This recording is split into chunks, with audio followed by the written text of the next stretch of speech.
ಮೊನ್ನೆ ಇದು ವಫ್ದು ಶುರುವಾದ್ಮೇಲೆ ತಂದಿಟ್ಬಿಟ್ರು, ಇವನು ಆತ್ಮಹತ್ಯೆ ಮಾಡ್ಕೊಂಡಿದ್ದು ವಫ್ ಸಮಸ್ಯೆಯಿಂದ. ಇದು ಅವ್ರ ತಂದೆ ಸೈನ್ ಮಾಡಿರುವಂತ ಅವರ ಹೇಳಿಕೆ, ಮಾಜರ್ ರಿಪೋರ್ಟ್ ಇದೆ. ಎಲ್ಲೂ ಇಲ್ಲ ಇದರಲ್ಲಿ ವಫ್ಗೂ ಅವನ ಆತ್ಮಹತ್ಯೆಗೂ ಸಂಬಂಧ ಇಲ್ಲ. ಆತ್ಮಹತ್ಯೆ ದುರ್ಘಟನೆ ಆಗ್ಬಾರ್ದಾಗಿತ್ತು, ಆದ್ರೆ ಅಂತ ಆತ್ಮಹತ್ಯೆಯಲ್ಲೂ ರಾಜಕೀಯ ಮಾಡ್ತಾರೆ ಅಂತ ಹೇಳಿದ್ರೆ ಮನುಷ್ಯತ್ವ ಅನ್ನೋದು ಎಲ್ಲಾದ್ರೂ ದೂರಕ್ಕೆ ಇದೆಯಾ? ಕೊಟ್ಟಾಗಿದೆ ಸರ್, ಕೊಟ್ಟಾಗಿದೆ ಅವರಿಗೆ ಪರಿಹಾರ. ಮೈ ಪಾಯಿಂಟ್ ಇಸ್ ನಾಟ್ ಪರಿಹಾರ.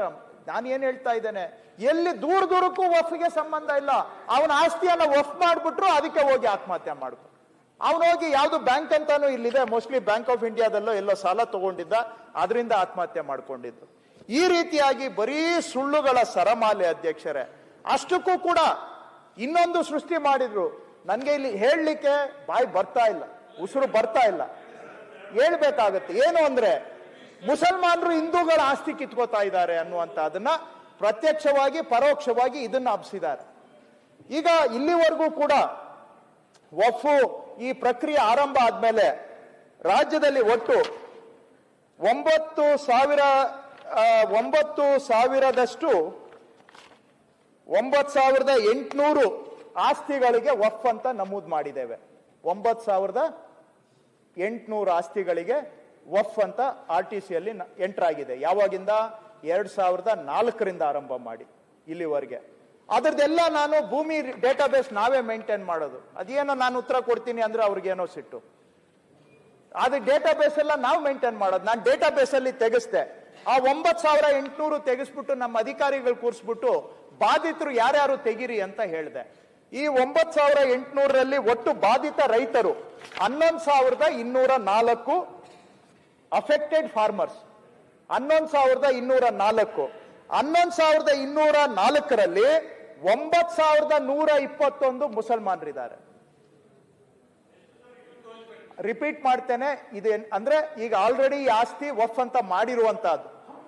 ಈಗ 15 ವರ್ಷದಿಂದ ಏನ್ ವಫ್ ಅಂತ ಆಗಿದೆ ಅದರದೆಲ್ಲ ಡೇಟಾ ತೆಗಿಸ್ತೆ. ತಲೆ ಕಟ್ಟೋಗಿ ಇವ್ರು ಏನಪ್ಪ ಹಿಂಗ್ ಹೇಳ್ತಾ ಇದ್ದಾರೆ, ಏನ್ ಸತ್ಯ ಆದ್ರೂ ಗೊತ್ತಾಗ್ಬೇಕಲ್ಲ. ಹಿಂದೂಗಳ ಆಸ್ತಿ ಕಿತ್ಕೋತಾ ಇದ್ದಾರೆ ಅಂತ ಮಾತಾಡ್ತಾರೆ. ಯಾರ ಆಸ್ತಿ ವಫ್ ಎಂಟರ್ ಆಗಿದೆ ತೆಗೀರಿ ಅಂತೇಳಿ ಅಧಿಕಾರಿಗಳು ಕೂಡಿಸ್ಬಿಟ್ಟು ನಾನು ಒಂದು ಡಯಾಗ್ನೋಸ್ಟಿಕ್ ಎಕ್ಸರ್ಸೈಸ್ ಮಾಡಿಸಿದ್ರೆ 11,204 ರೈತರು ಅವರ ಆಸ್ತಿಗಳು ವಫ್ ಅಂತ ಆಗಿದೆ. ಅದರಲ್ಲಿ 9,124 ಮುಸಲ್ಮಾನರಿದ್ದಾರೆ, 2,080 ಮಾತ್ರ ಹಿಂದೂಗಳಿದ್ದಾರೆ. 11,000ದಲ್ಲಿ 9,100 ಎಷ್ಟು ಪರ್ಸೆಂಟೇಜ್ ಆಯ್ತು? 90%. 90% ಆಸ್ತಿಗಳು ಇದು. ಒಂದು 85% ಆಸ್ತಿಗಳು ಮುಸಲ್ಮಾನರ ಆಸ್ತಿಗಳೇ. ಇಲ್ಲಿ ಅವ್ರ ಕೇಸ್ ಹಾಕಿರೋದು ಯಾರ ಮೇಲೆ ಅಂದ್ರೆ 85% ವಕ್ಫ್ ವರ್ಸಸ್ ಮುಸ್ಲಿಂ. 15% ಮಾತ್ರ ಹಿಂದೂ ರೈತರು ಇದರಲ್ಲಿ ಸೇರ್ಕೊಂಡಿದ್ದಾರೆ. ಈಗ 3 ಕೋಟಿ ಆಸ್ತಿ, 3 ಕೋಟಿ ಎಕರೆನಲ್ಲಿ ರಾಜ್ಯದಲ್ಲಿ 1 ಕೋಟಿಯಷ್ಟು ರೈತ ಕುಟುಂಬಗಳು ಏನಿದಾವೆ ಅವುಗಳಿಗೆ ಹೋಲಿಕೆ ಮಾಡಿದಾಗ ಅಫೆಕ್ಟೆಡ್ ಫಾರ್ಮರ್ಸ್ ಎಷ್ಟು? 2,080 ರೈತ ಕುಟುಂಬಗಳು. ಈ ರೀತಿಯಾದಂತ ಸತ್ಯವನ್ನ ಸುಳ್ಳನ್ನ ಎಲ್ಲವನ್ನ ಮಿಶ್ರಣ ಮಾಡಿ ಸುಳ್ಳನ್ನ ಸತ್ಯ ಮಾಡುವಂತ ಕೆಲಸ ಮಾಡ್ತಾ ಇದ್ದಾರೆ ಮಾನ್ಯ ಅಧ್ಯಕ್ಷರೇ. ಈಗ ಆಯ್ತು, ನೀವು ಕೇಳ್ಬೋದು ಏನ್ರಿ ನಿಮ್ಗೆ ವಫ್ ಬಗ್ಗೆ ಇಷ್ಟೊಂದು ಆಸಕ್ತಿ ಅಂತ, ಏನ್ ವಫ್ ಒಂದೇನಾ ನಿಮ್ಗೆ ಅಂತ ಮಾತಾಡ್ತಾರೆ, ಇನ್ಯಾವ್ದು ಇಲ್ವಾ ಅಂತ. ಮಾನ್ಯ ಅಧ್ಯಕ್ಷರೇ, ನಾವು ವಫ್ ಒಂದೇ ಅಲ್ಲ, ಮುಜರಾಯಿ ದೇವಸ್ಥಾನಗಳ ಆಸ್ತಿಗಳನ್ನು ಕೂಡ ಸಂರಕ್ಷಣೆ ಮಾಡೋದಿಕ್ಕೆ ವಫ್ಗಿಂತ 10 ಪಟ್ಟು ಕೆಲಸವನ್ನ ನಮ್ಮ ಸರ್ಕಾರ ಮಾಡಿದೆ. ಬರೀ ಬಾಯಿ ಮಾತಿನಲ್ಲಿ ಹೇಳ್ತಾ ಇಲ್ಲ, ನಿಮ್ಗೆ ಉತ್ತರ ಕೊಡ್ತೇನೆ. ಈಗ 2023ರಲ್ಲಿ ನಮ್ಮ ಸರ್ಕಾರ ಬಂದ ಮೇಲೆ ಒಟ್ಟು 5,402 ಎಕರೆ 5,402 ಎಕರೆ ಮುಜರಾಯಿ ದೇವಸ್ಥಾನಗಳಿಗೆ ಖಾತೆ ಮಾಡಿದ್ದೇವೆ. ನಮ್ಮ ಸರ್ಕಾರ ಬಂದ ಮೇಲೆ 23-24ರಲ್ಲಿ 5,402 ಎಕರೆ. ವಫ್ಗೆ ಮಾಡಿರೋದೆಷ್ಟು? 600 ಪ್ರಕರಣ. ಮುಜರಾಯಿ ದೇವಸ್ಥಾನ ಹಿಂದೂ ದೇವಸ್ಥಾನಗಳಿಗೆ ಹೋದ ವರ್ಷ 5,402 ನಾವು ಖಾತೆ ಎಂಟ್ರಿ ಮಾಡಿದ್ದೇವೆ, ಮ್ಯೂಟೇಷನ್ ಮಾಡಿದ್ದೇವೆ, ಅವ ದೇವಸ್ಥಾನಗಳ ಹೆಸರಿಗೆ ಖಾತೆ ಮಾಡಿದ್ದೇವೆ. ಈ ವರ್ಷ 2024ರಲ್ಲಿ ಇಲ್ಲಿಯವರೆಗೆ 5,287 ಎಕರೆ ಹಿಂದೂ ದೇವಸ್ಥಾನದ ಹೆಸರಿಗೆ ಖಾತೆ ಮಾಡಿದ್ದೇವೆ, ಎನ್ಕ್ರೋಚ್ಮೆಂಟ್ ಇದ್ದಿದ್ದು ಖಾತೆ ಆಗದೆ ಹೋಗಿದ್ದಂತಹದ್ದು. ಸೊ ಈ ನಮ್ಮ ಸರ್ಕಾರ ಬಂದ ಮೇಲೆ ಈ 2 ವರ್ಷದಲ್ಲಿ 10,700 ಎಕರೆ ಹಿಂದೂ ದೇವಸ್ಥಾನಗಳ ಹೆಸರಿಗೆ ನಾವು ಖಾತೆಯನ್ನ ಮಾಡಿದ್ದೇವೆ. ವಫ್ಗೆ ಮಾಡಿರೋದು ಬರೀ 600%. ಅದಕ್ಕೆ ನಾನು ಹೇಳಿದ್ದು ವಫ್ಗೆ ಏನ್ ಮಾಡಿದ್ದೇವೆ ಅದಕ್ಕೆ 10 ಪಟ್ಟು ನಾವು ಹಿಂದೂ ದೇವಸ್ಥಾನಗಳ ಜಾಗವನ್ನ ಸಂರಕ್ಷಣೆ ಮಾಡುವಂತ ಕೆಲಸ ಮಾಡಿದ್ದೇವೆ. ಆದ್ರೆ ಈ ಸತ್ಯ ಯಾರು ಮಾತಾಡೋದಿಲ್ಲ. ಹಾಗಾದ್ರೆ ಇದು ಎನ್ಕ್ರೋಚ್ಮೆಂಟ್ ಬಿಟ್ಬಿಡ್ಬೇಕಾ ಅಧ್ಯಕ್ಷರೇ? ದೇವ್ರದು ಹಿಂದೂ ದೇವಸ್ಥಾನಕ್ಕೆ ಸೇರಿದ್ದು ದೇವ್ರ ಆಸ್ತಿ, ಅದು ಎನ್ಕ್ರೋಚ್ಮೆಂಟ್ ಅನ್ನ ತೆರವು ಮಾಡ್ದಂಗೆನೆ ನಾವು ಇದನ್ನು ಕೂಡ ಮಾಡ್ತಾ ಇರೋದು. ಬರೀ ಒಪ್ಪಂದೇ ನಿಮ್ಗೆ ಕಾಣಿಸುತ್ತಾ ಅಂದ್ರೆ ಇಲ್ಲ. ಅದಕ್ಕೆ 10 ಪಟ್ಟು ಕೆಲಸ ಹಿಂದೂ ದೇವರ ಆಸ್ತಿಗಳನ್ನ ಸಂರಕ್ಷಣೆ ಮಾಡೋದಕ್ಕೆ ಸಿದ್ದರಾಮಯ್ಯನವ್ರ ಸರ್ಕಾರ ಮಾಡಿದೆ. ಇದನ್ನು ನಾವು ಅರ್ಥ ಮಾಡ್ಕೋಬೇಕು.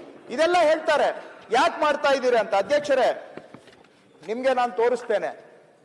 ಇದು ಪುಟ ಏನಂತ ಹೇಳುತ್ತೆ ಇದು. Government of India, ministry of minority affairs. ಟಿವಿಯಲ್ಲಿ ಕಾಣ್ತಾ ಇದೆಯೋ ಇಲ್ವೋ?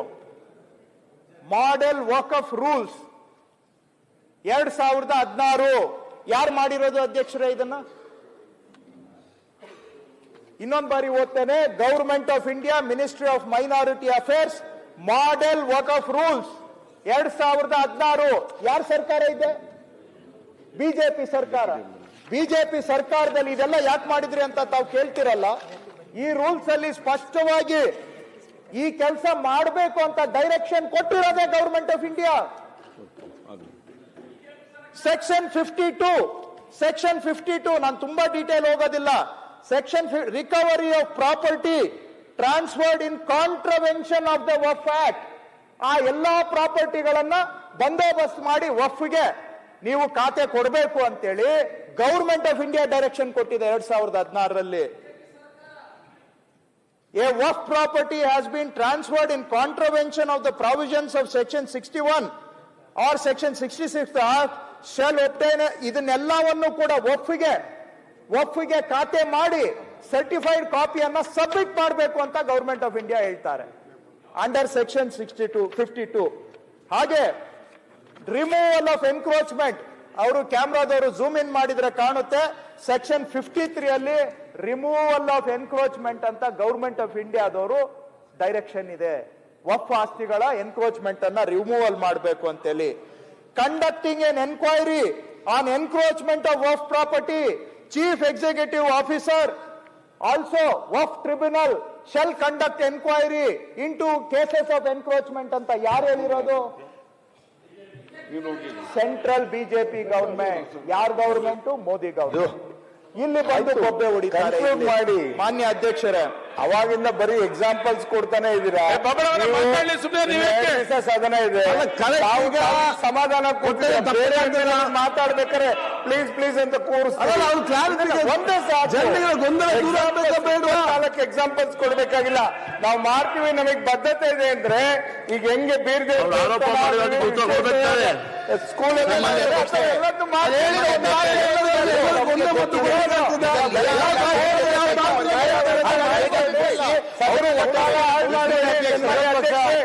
ಒಂದೇ ಎಕ್ಸಾಂಪಲ್ ಸಾಕು.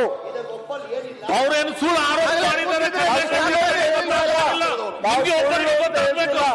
ನಾವು ನೋಡಿ.